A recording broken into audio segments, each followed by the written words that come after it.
오늘 우리가 볼 말씀은 요한복음 15장 1절에서 5절 말씀입니다.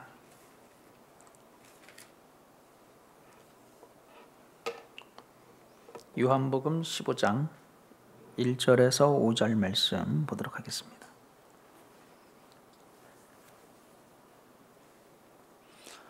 요한복음 15장 1절에서 5절입니다.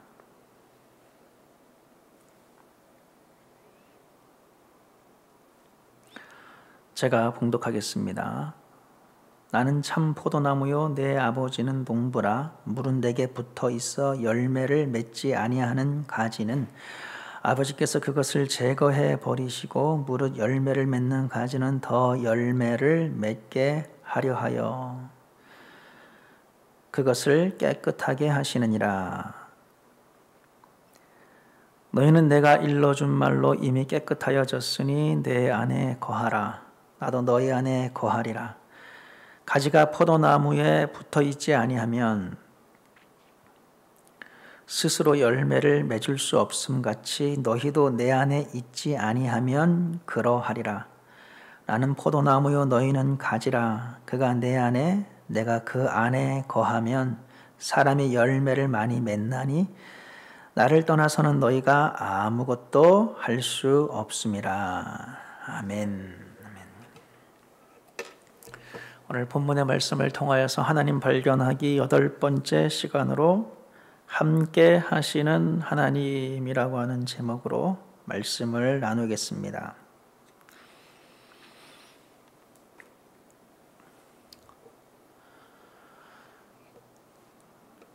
우리가 구원을 생각을 할 때에 우리 교회 안에 가르쳐지고 저와 여러분들이 배워왔고 또 알고 있는 그런 구원에 대한 생각들, 교리들,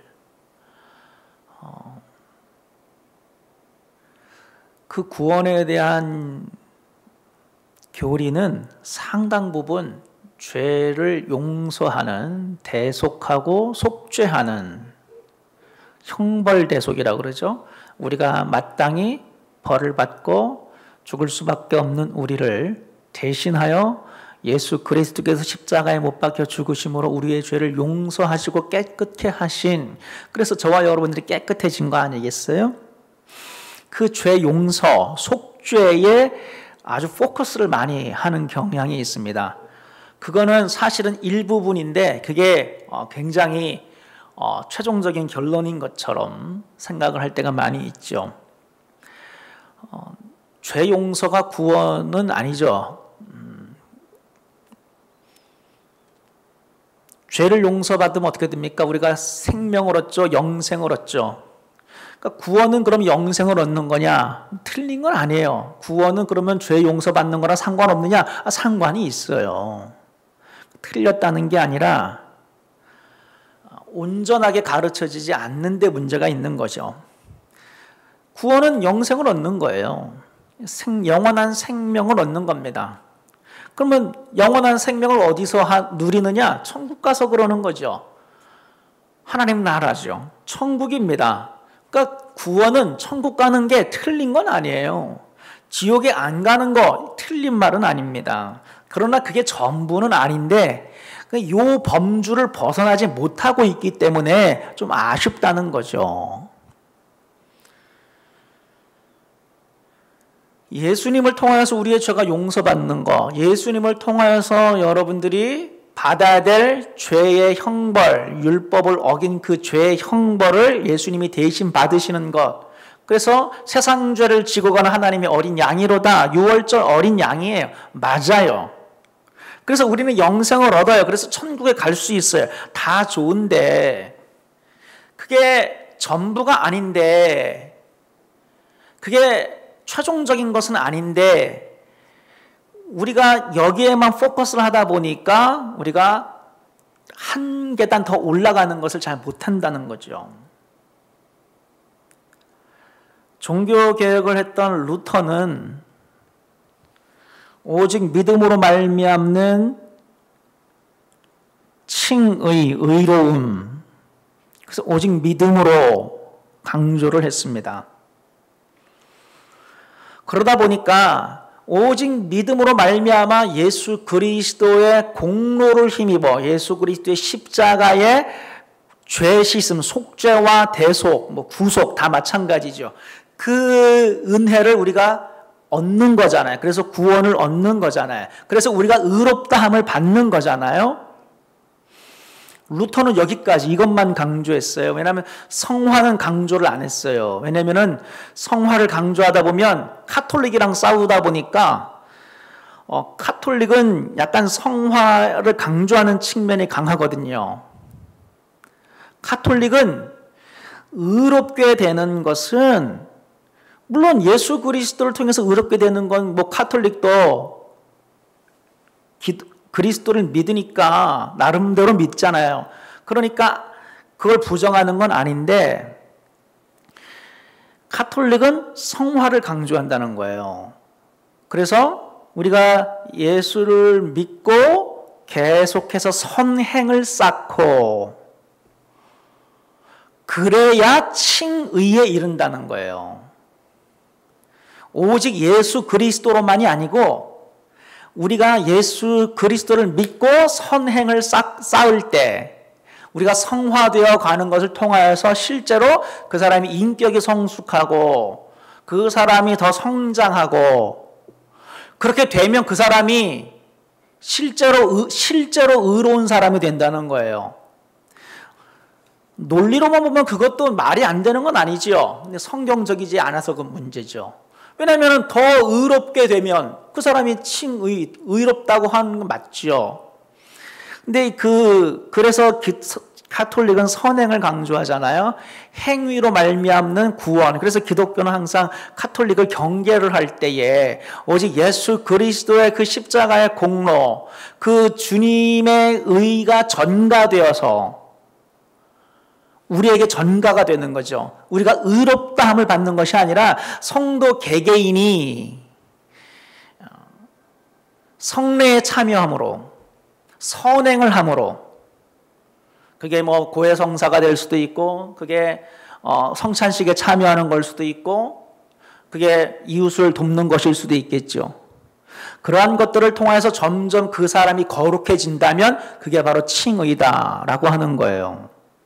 이제 그것과 싸우다 보니까 의도적으로 성화를 강조를 안 한 거예요. 예수 그리스도로 말미암는 죄 씻음 받고 내가 의롭다함을 받고 그리고 우리가 천국 가는 거 그것만 했어요.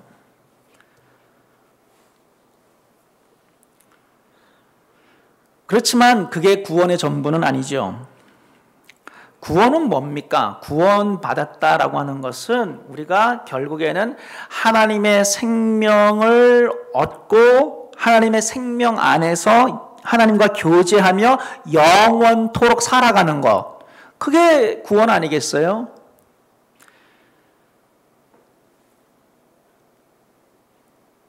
그러니까 구원은 우리가 하나님께로 가는 거예요. 쉽게 말하면. 하나님께로 가는 거예요. 왜 가요? 하나님께 왜 가요?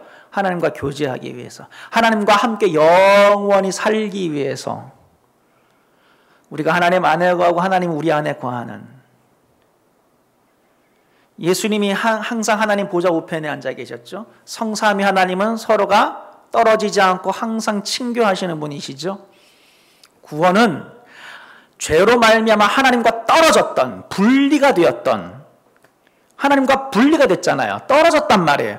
다시 붙는 게 구원이에요. 다시 하나님께로 돌아가야죠. 떨어졌으니까. 하나님께 분리됐잖아요. 가고 싶어도 못 갔잖아요. 죄가 가로막고 있었기 때문에. 그래서 그 가로막는 죄를 없애는 게 칭의예요. 근데 그건 목적이 아니에요. 더 나아가야 돼요. 가로막힌 장애물이 없어졌으니 이제 가야죠. 어디로? 하나님께로. 하나님께로 날마다 가까이 나아가 하나님과 더 친해지는 것, 친밀해지는 것, 하나님을 사랑하는 것. 그래서 우리의 가장 큰 계명, 하나님을 사랑하는 것. 그게 구원이라고 하는 거예요. 또 다른 말로 하면 하나님의 형상. 창세기 보면 저와 여러분들은 인간의 하나님의 형상으로 창조를 받았습니다. 왜 하나님의 형상이에요? 하나님을 닮았다는 뜻이거든요. 하나님께 속한 게 여러분 안에도 인간 안에 원래 있었다는 거예요. 하나님의 형상이라고 하는 것은 하나님과 교제하도록 인격적인 관계를 맺도록 창조됐다는 거예요. 창조 처음부터 인간의 목적은 하나님과 교제하기 위해서 하나님과 관계를 맺는 거예요. 여러분이 개미랑 관계 맺을 수 있어요? 인격적으로? 여러분 고민을 털어놓을 수 있어요? 제가 이 화분한테 내 억울한 심정, 내 외로움을 물론 너무 우울하다 보면 혼자 말할 수는 있죠. 옛날에 우스갯소리로 거기까지는 정상인데 이 화분이 나한테 말을 걸어오면 그때부터 비정상이다. 그런 말도 있는데 인격적인 관계가 아니라고 하는 거예요. 근데 하나님의 형상으로 지었다는 것은 하나님이 여러분과 함께 있기를 원하는 거예요. 함께 하시기를 원하신다는 뜻이에요. 그게 하나님의 창조의 원형이에요. 구원은 그 하나님의 창조의 목적이 회복되는 게 구원이에요. 단순히 우리가 천국 가는 거, 죄가 없어졌다는 게 구원이 아니고 죄가 왜 없어져야 돼요? 하나님께 가기 위해서 그런 거예요. 왜 여러분이 칭의를 받아야 돼요? 가로막는 의가 없으면 하나님께 갈 수가 없기 때문에 그런 거예요. 죄 문제가 해결이 돼야 되는 거예요. 죄 문제가 해결이 됐으면 목적을 이루어야죠. 하나님께로 가는 거예요. 올라가야 돼요. 하나님의 형상을 회복하는 거예요. 하나님과 연합되는 거예요. 내가 내 안에, 내가 내 안에. 연합되는 거예요. 이게 바로 우리의 구원의 목적이고 그게 구원이다라고 하는 것입니다. 하나님은 저와 여러분들이 하나님과 하나가 되어서 하나님과 연합되도록 하나님 안에 거하지 못하도록 죄 때문에 하나님께 나아가지 못하던 그 장애물들을 예수 그리스도의 십자가로 말미암아 그걸 깨뜨리셨죠. 그래서 하나님의 자녀가 됐어요. 거룩한 성도들이 됐습니다. 하나님께로 담대히 나아갈 담력을 얻었어요. 휘장은 찢어졌습니다. 이제는 하나님과 연합될 수 있는 거예요. 그러면 여러분들은 하나님의 형상이 회복되는 줄로 믿습니다. 여러분들 안에 하나님의 형상이 회복되는 거예요. 언제까지? 마지막에 회복될 것은 주님 앞에 간 그날 완벽하게 회복이 되죠. 점차적으로 회복되는 거예요. 그래서 우리는 예수 그리스도를 통하여서 구원을 얻는다라고 하는 것은 이제 하나님과 함께 교제하는 삶으로 나아가는 거거든요. 그걸 통하여서 우리는 하나님과 연합되는 거예요. 예수 그리스도와 연합되는 거예요. 하나가 되는 거예요. 그걸 통해서 우리는 뭘 얻어야 되냐? 하나님의 은혜, 하나님의 사랑, 하나님의 능력. 참여하는 거예요. 참여. participate, 참여하는 거예요.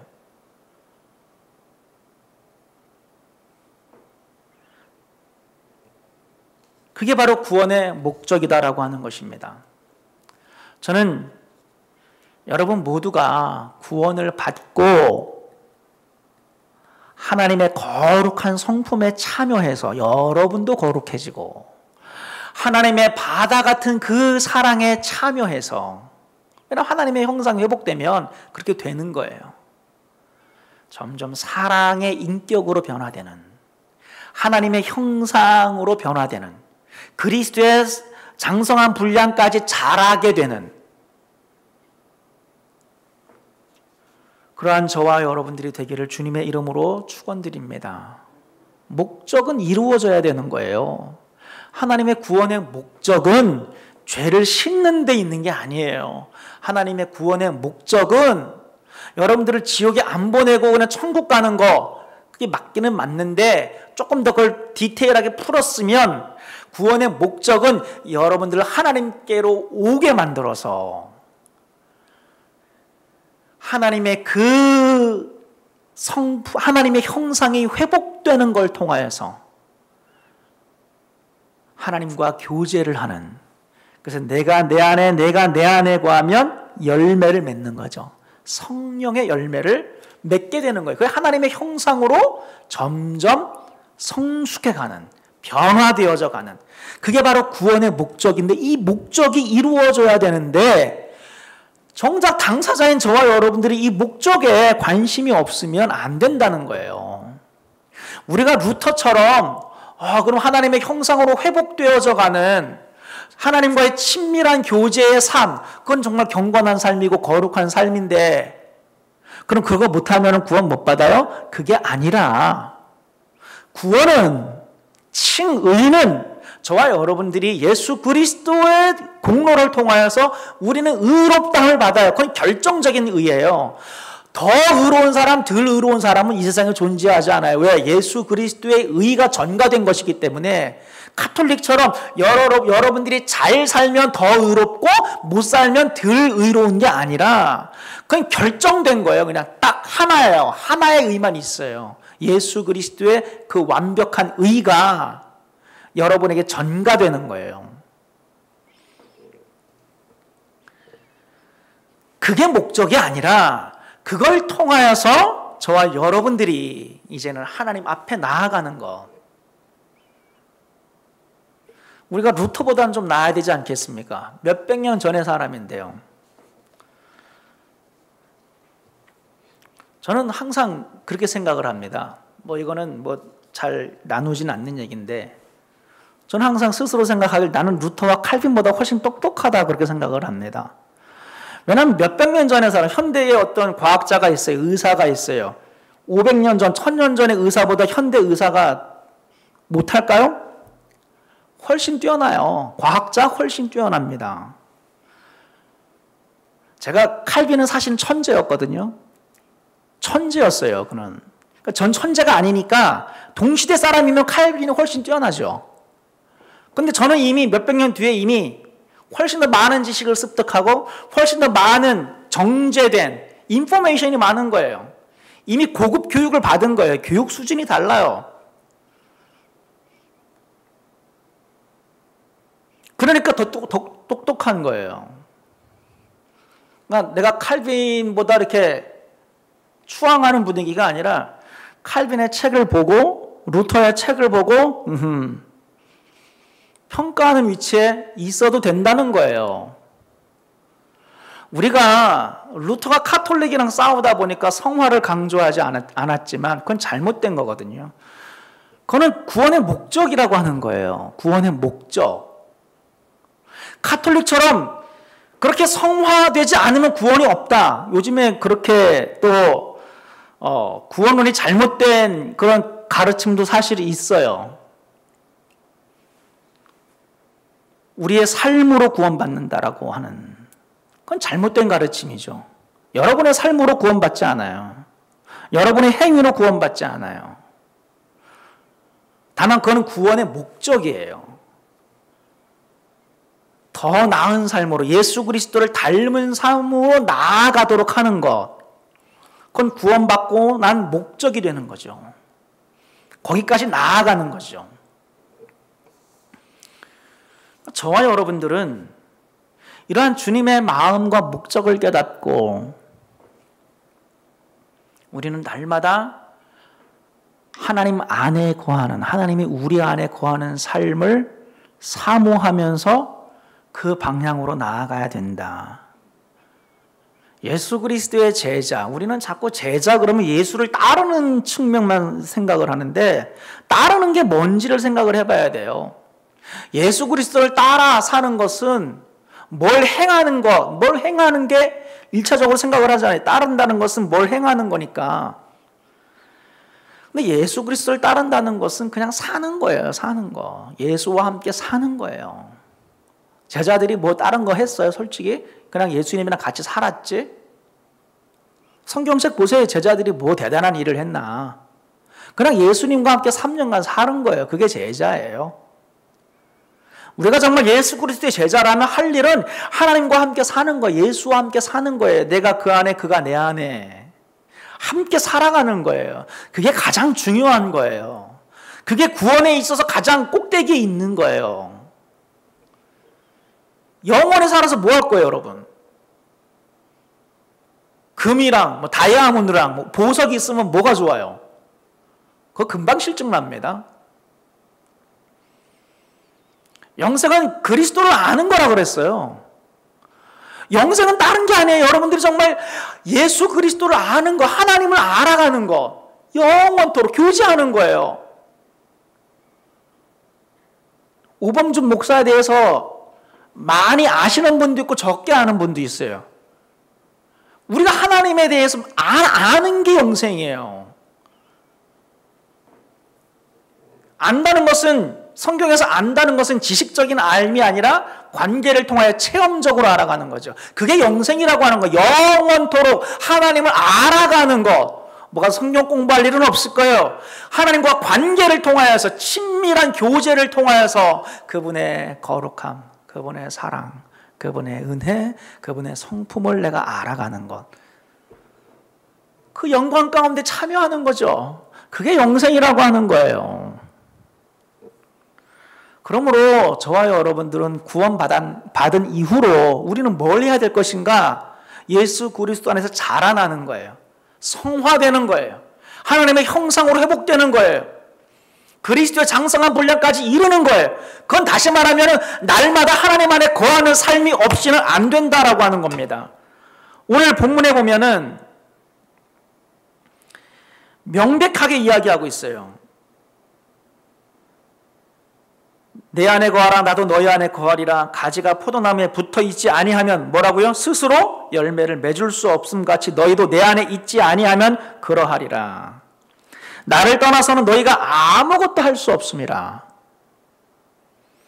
저와 여러분들이 예수 안에 거하지 않으면, 예수님과 연합되지 않으면, 내가 주님 안에, 주님이 우리 안에 거하지 않으면 너희가 할 수 있는 것은 아무것도 없다라고 성경은 분명하게 이야기하고 있어요. 구원을 못 받는다는 게 아니라, 그러므로 저와 여러분들은 우리가 항상 예수님 안에 거하는 삶을 통하여서 성령의 열매, 잘 안 맺어지죠? 그건 다른 게 아니에요. 여러분들이 예수님 안에, 예수님이 여러분 안에 거하지 않기 때문에 성령의 열매가 안 맺어지는 거예요. 근데 하나님의 목적은 여러분들이 성령의 열매를 맺는 데까지 나아가는 거, 하나님과 교제하는 거. 교제하다 보면 성령의 열매는 그냥 맺어지게 돼 있어요. 저와 여러분들이 예수님 안에 거하고 주님이 우리 안에 거하다 보면, 예수님과 함께 거하는 삶을 살다 보면 성령의 열매는 그냥 맺어지는 거예요. 하나님은 저와 여러분들을 그러한 자리로 초대하고 있습니다. 이 코로나 시국에 저와 여러분들이 신앙의 줄을 놓치기가 참 쉽습니다. 게을러지기가 쉽습니다. 신앙의 야성을 잃어버리기가 쉽습니다. 믿음이 물에 물 탄 듯 시들시들해질 수가 있어요. 색깔이 옅어질 수가 있어요. 희미해질 수 있어요. 기도의 소리가 점점 개미 소리만한 소리로 줄어들 수가 있습니다. 찬양의 능력을 잃어버릴 수가 있고요. 성령 충만은 고사하고 꺼져가는 심지와도 같은, 흔들리는 갈대와도 같은 그런 상태가 되기 쉬운 게 요즘 시대라고 하는 거예요. 뭐 성경 공부 모임이나 제대로 있으면, 기도회 모임이나 제대로 있으면 중간중간에 간헐적으로 우리가 충전도 받고 좀 뜨거워지기도 할 텐데, 이제 그런 것도 없는 시대를 살고 있어서 저와 여러분들이 매일매일의 삶 속에서 여러분들이 예수 안에 거하지 아니하면, 예수님이 여러분 안에 거하지 아니하면, 함께하지 아니하면, 연합되지 아니하면, 붙어있지 아니하면 여러분 할 수 있는 건 아무것도 없습니다. 아무 열매를 맺을 수가 없다라고 하는 거예요. 어제 토요 새벽 본문은 시편 16편 말씀이었는데, 오늘 본문이랑 정확하게 일치하는 본문이더라고요. 거기서 시편 기자 다윗은 뭐라고 고백을 하냐면은, 주밖에는 나의 복이 없다라고 고백을 합니다. 주밖에는 나의 복이 없다. 대단한 고백이라고 저는 봅니다. 이 16편은 다윗이 뭐라고 고백을 하냐면은, 내가 여호와를 항상 내 앞에 모시며 함께 살아간다는 거거든요. 내가 여호와를 항상 내 앞에 모시며 그가 나의 오른쪽에 계심으로, 이걸 신학의 용어로 말하면은 내가 내 안에 그가 내 안에 이거예요. 하나님과 항상 함께 살아가는 삶. 그걸 따르게 표현한 거예요. 여호와를 항상 내 앞에 모시고 그가 내 안에 오른쪽에 항상 계심으로. 다윗은 그러한 신앙의 삶을 살아갔다는 거예요. 그런 그가 뭐라고 고백을 하냐면 여호와밖에, 주밖에는 나의 복이 없다. 이렇게 변화되는 거예요. 구약 성도도 이 정도로 멋지게 신앙을 고백을 할 수 있다면 우리 신약 성도들은, 이 성령 시대를 살고 있는 우리들은 훨씬 나아져야 되지 않겠습니까? 저와 여러분들이 예수님과 함께 동행해서 뭐 할 거예요? 우리가 예수님 안에 가고 주님 우리 안에 거하는 삶은 도대체 어떤 삶이에요? 어떻게 살아가야지 우리가 주님 안에 가고 주님이 우리 안에 거하는 거예요? 저는 10편, 16편 이렇게 살면 된다고 봐요. 주밖에는 나의 복이 없다. 그게 무슨 말이에요? 제가 이번 시리즈 때 첫 번째 설교, 하나님을 즐거워하는 거잖아요. 하나님이 전부다라고 하는 거예요. 하나님밖에 없다는 거예요. 하나님을 즐거워하자는 거예요. 하나님을 기뻐하자. 뭐 이런 일이 발생해서 즐거운 게 아니라, 돈을 많이 벌어서 자녀가 잘 돼서 우리 교회가 커져서 기쁜 게 아니라 하나님을 기뻐하는 거. 여러분들이 예수 안에 거하면 이러한 일들이 일어날 줄로 믿습니다. 하나님을 기뻐하는 거예요. 다른 게 아니라고 하는 거예요. 우리 신앙이 좀 이제는 옛날처럼 기복주의 얼마나 유치해요. 옛날에 워낙 못 살던 시대는 그것도 상당히 온 국민 기독교인들에 있어서 솔직히 현실적인 기도 제목이었던 것을 인정을 합니다. 너무 어려우니까, 너무 먹을 게 없으니까 한번 잘 살아봐야죠. 근데 지금은 아니잖아요. 얼마나 더 잘 살아야 됩니까? 우리 대한민국이. 뭐 세계 1등에서 2등에서 3등에서 뭐 할 거예요? 주밖에는 나의 복이 없나이다. 이렇게 변화되라는 거예요. 또 뭐라고 고백을 하냐면은 주의 앞에는 충만한 기쁨이 있고 주의 오른쪽에는 영원한 즐거움이 있나이다. 기가 막히지 않아요? 주님한테 뭐가 있냐면 기쁨과 즐거움이 있다는 거예요. 주님은 늘 기쁜 상태예요. 여러분 잘 안 와닿으시죠? 주님은 늘 즐거운 상태예요. 우리가 만약에 정말 주님과 이렇게 얼굴을 보면서 이야기할 수 있다면, 하나님 뭐 때문에 그렇게 항상 즐거우세요? 뭐 때문에 이렇게 항상 기쁘세요? 그렇게만 물어볼 거예요. 주의 앞에는 충만한 기쁨이 있고 주의 오른쪽에는 영원한 멈추지 않고 영원한 즐거움이 있나이다. 그거 성경의 말씀이에요. 하나님은 그냥 계속 즐거운 거예요. 계속 기쁜 거예요. 그런데 다윗이 만약에 그런 주님을 내 앞에 모시고 살아가 봐요. 그런 주님이 내 오른쪽에 있어 봐요. 그러면 나도 기쁜 거예요. 나도 즐거운 거예요. 그래서 우리가 하나님을 즐거워할 수가 있는 거예요. 하나님을 기뻐할 수가 있는 거예요. 그래서 항상 기뻐할 수가 있는 거예요. 그분 안에는 기쁨이 있어요. 그분 안에는 즐거움이 있어요. 그분은 불행하지 않아요. 하나님은 억울하지 않아요. 하나님은 기쁨이 있어요. 즐거움이 있어요. 그분은 승리자니까. 그분은 충만한 영광을 가진 분이기 때문에. 그분을 여러분들이 그분 안에 거하면, 여러분이 그분 안에 거하면 특징은 그 사람은 완전히 기쁨의 사람, 즐거움의 사람이 된다는 거예요. 뭐 날마다 코미디를 보라는 그런 소리가 아니라 주님을 인하여 기뻐하는 거예요. 주님을 기뻐하는 거예요. 하나님을 기뻐하는, 이거는 완전히 다른 차원의 삶이에요. 한번 살아보세요.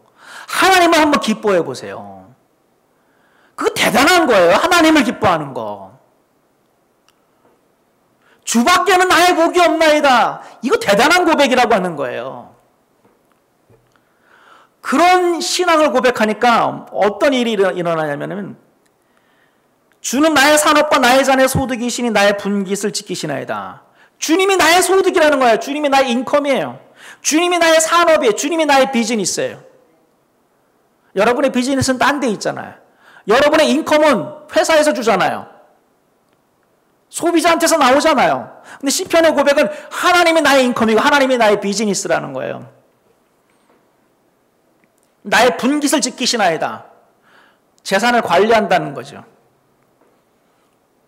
쉽게 말하면 물질 문제에 있어서 하나님이 나의 분깃이기 때문에 하나님이 나의 소득이시기 때문에 내가 잘 산다는 뜻이 아니에요. 결코. 하나님이 나의 산업이기 때문에 내가 더 잘 산다, 내 산업이 잘 된다 이런 뜻이 아니에요. 내가 부한데도 거하고 가난한데도 거할 수 있는. 왜냐하면 하나님이 나의 소득이니까 알아서 하시는 거거든요. 하나님이 나의 산업이잖아요. 다시 말하면 내게 가장 소중한 분은 하나님이라는 거예요. 내가 가진 가장 큰 소유는 하나님이라는 거예요. 하나님밖에 없다는 거예요. 하나님 한 분으로 만족한다는 거예요. $10,000, $20,000가 소득이 아니라 여러분의 가장 보물이 아니라 하나님만 있으면 된다는 거예요. 그러니까 부한데도 구하고 가난한데도 구하도 아무 상관없어요. 왜? 하나님만 있으면 되는 거예요. 그러면서 하나님이 줄로 재어준 구역은 아름다운 곳에 있도다. 하나님이 줄로 재어준 구역, 바운더리. 여러분에게 주어진 삶의 환경들, 바운더리들에 대하여서 아름답다, 감사하다는 고백을 합니다. 범사에 감사하라. 범사에 감사하는 거예요. 우리 배우자 못마땅해. 그것도 하나님이 줄로 지어준 구역이 될 수 있잖아. 하나님이 짝 지어준 배우자니까. 그러지 말고 우리 자녀들 뭐 그런 분은 없겠죠. 뭐 옆집의 자녀들이 훨씬 더 에휴, 우리 딸이 저렇게만 했으면 얼마나 좋을까. 물론 한두 번은 생각할 수 있어요.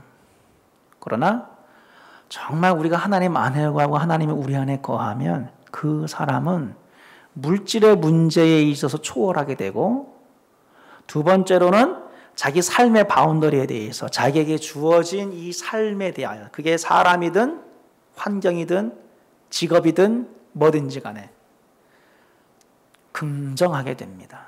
감사하게 된다는 거예요. 땅에 있는 성도들은 존귀한 자들이니 나의 즐거움이 그들에게 있도다. 사람들에 대하여서 존귀하게 말하고 막 사람들 때문에 기쁘다는 거예요. 굉장히 신약적이지 않습니까? 저와 여러분들이 하나님 안에 거하면, 하나님이 우리 안에 거하면 우리는 범사에 감사하고 하나님을 너무 사랑하기 때문에 이웃을 사랑하게 되는 거예요. 예수 그리스도를 너무 사랑하기 때문에 함께 지체된 성도들을 끔찍히 너무 귀한 거예요. 사랑하게 된다는 거예요. 그래서 저는 우리가 하나님 안에 가고 하나님이 우리 안에 거하는 사람의 특징은 초긍정이다. 초긍정. 긍정적인 거예요. 뭐에 대해서? 자기 삶의 바운더리에 대해서. 그리고 사람들에 대하여서 긍정적이 되는 거예요. 불평하고 막 욕하고 비난하고 험한 말하고 저 사람만 없으면 행복할 텐데 배제하고 이런 거 아니고 초긍정하는 거예요. 그러니까 은혜를 받으면 아내를 초긍정하는 거예요. 남편을 초긍정하는 거예요. 이게 하나님 안에 거하고 하나님 우리 안에 거하는 그러한 사람의 특징이다. 저와 여러분들이 항상 우리가 하나님과 함께 살아가는 그 삶이 우리의 목적인데, 그렇게 살아가면 이러한 특징들이 있다는 것을 깨닫고, 여러분 오늘서부터 이 설교를 기점으로 해서 여러분 다시 한번 마음의 소원을 품기를 바랍니다. 하나님, 제가 하나님 안에, 하나님이 내 안에 거하는 삶을 통하여서 하나님의 형상으로 회복되어져 가는, 그래서 사람을, 환경을, 내게 주어진 모든 것을 긍정하고 범사에 감사하고 항상 기뻐하고 주밖에는 나의 복이 없나이다 고백할 수 있는 그 삶, 그것이 바로 성령의 열매인 줄로 알고, 그러한 삶을 사모하시는 저와 여러분들이 되시기를 주님의 이름으로 축원드립니다. 기도하겠습니다.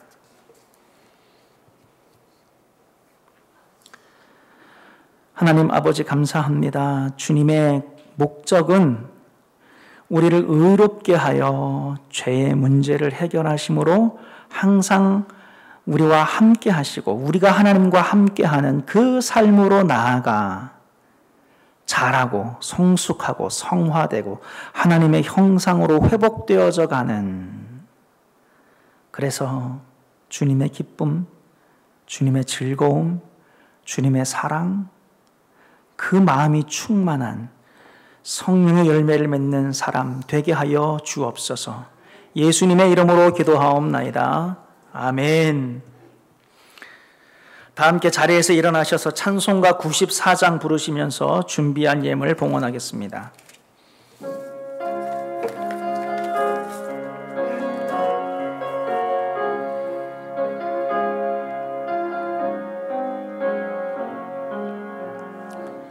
주 예수보다 더 귀한 것은 없네. 이 세상 부귀와 바꿀 수 없네. 영 죽은 내 대신 돌아가신 그 놀라운 사랑 잊지 못해. 세상 즐거움 다 버리고 세상 자랑 다 버렸네. 주 예수보다 더 귀한 것은 없네. 예수 밖에는 없네. 주님 앞에 나올 때에 빈손으로 오지 않고 주님께 힘써 드리게 하시니 감사합니다. 드린 손길들을 기억하여 주시고 그들의 삶의 현장에서 힘을 주시고 지혜를 주시고 기도로 이겨내게 하여 주옵소서. 예수님의 이름으로 기도하옵나이다. 아멘. 자리에 앉으시겠습니다.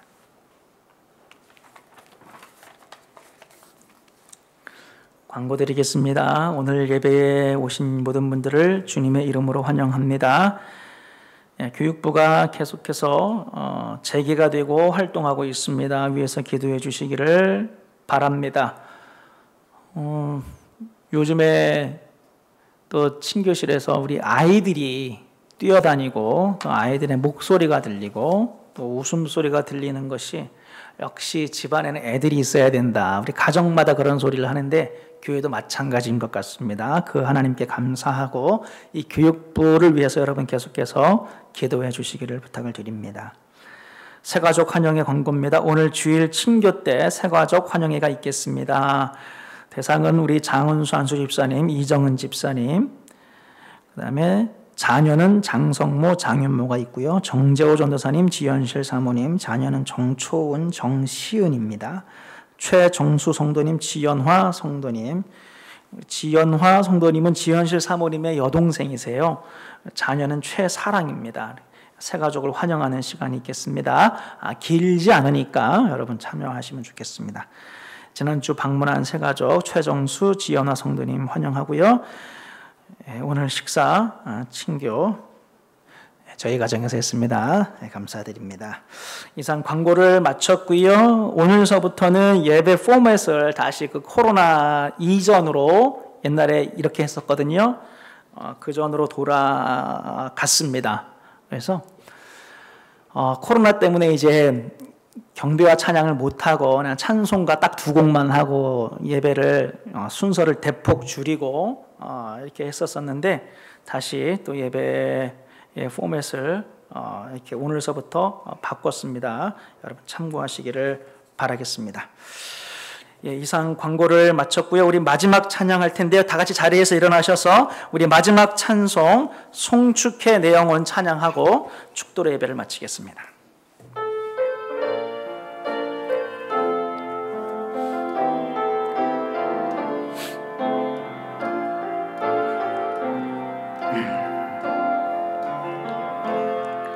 해가 뜨는 새 아침 밝았네. 이제 다시 주님 찬양.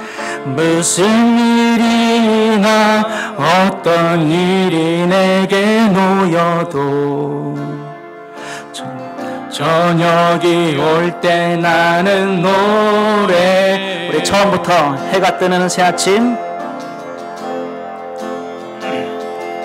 해가 뜨는 새 아침 밝았네. 이제 다시 주님 찬양. 무슨 일이나 어떤 일이 내게 놓여도 저녁이 올 때 나는 노래해. 송축해 내 영혼, 송축해 내 영혼, 내 영혼아 거룩하신 이름. 이전에 없었던 노래로 나 주님을 경배해.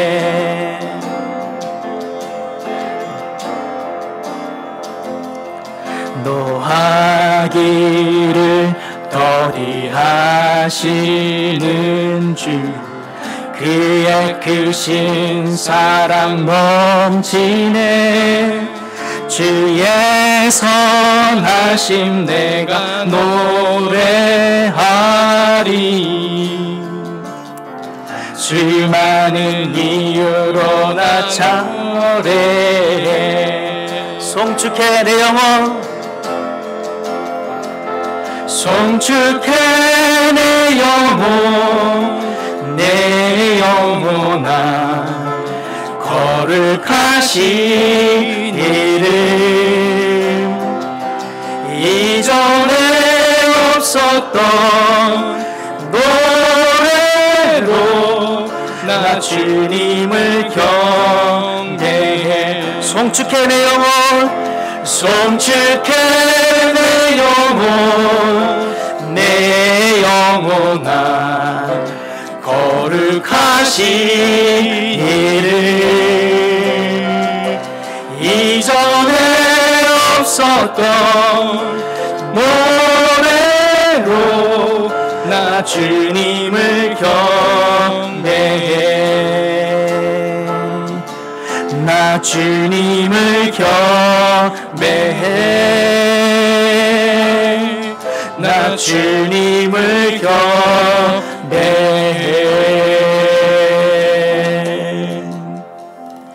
이제는 우리 주 예수 그리스도의 은혜와 하나님 아버지의 극진하신 사랑하심과 성령의 감화, 감동, 교통 충만하심의 은혜가 오늘 예배를 드리는 모든 예배자들 머리 위에, 그들의 가정과 일터와 자녀들 위에 영원토록 함께하옵시기를 간절히 축원하옵나이다. 아멘.